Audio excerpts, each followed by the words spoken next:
সূচকের পতন দিয়ে শেষ হয়েছে ঢাকার শেয়ার বাজারের লেনদেন। সার্বিক সূচক ডিএসইএক্স 46 পয়েন্ট কমে দাঁড়িয়েছে 4,874-এ। হাতবদল হয়েছে 343 কোটি টাকার শেয়ারের মালিকানা।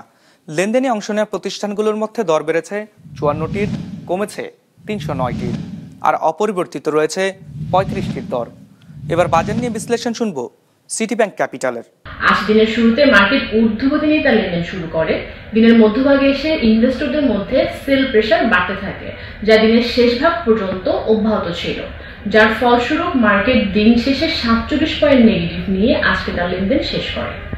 আজ মার্কেটে লেনদেনরত কোম্পানিগুলোর মধ্যে শেয়ারমূল্য বেড়েছে 54টি, কমেছে 309টি এবং অপরিবর্তিত ছিল 35টি কোম্পানির শেয়ারমূল্য। আজ মার্কেটে টোটাল টার্নওভার ছিল 344 কোটি টাকা। মার্কেটে গত সপ্তাহের এভারেজ টার্নওভার ছিল 483 কোটি টাকা এবং চলতি সপ্তাহের 3 দিনের এভারেজ টার্নওভার ছিল 354 কোটি টাকার মতো। আজকে সবচেয়ে বেশি লেনদেন হয়েছে মিডল্যান্ড ব্যাংকের। আজকে এদের প্রায় 16 কোটি টাকার মতো লেনদেন হয়েছে এবং দ্বিতীয়তে ছিল বিচ হ্যাচারি। ইন্ডেক্স কমার জন্য আজ বেশি কন্ট্রিবিউশন রেখেছে স্কয়ার ফার্মা। গেইনার লিস্টে প্রথমে পাচ্ছি first Bangladesh fixed income fund, দ্বিতীয়ত ছিল সিটি ইন্স্যুরেন্স পিএলসি।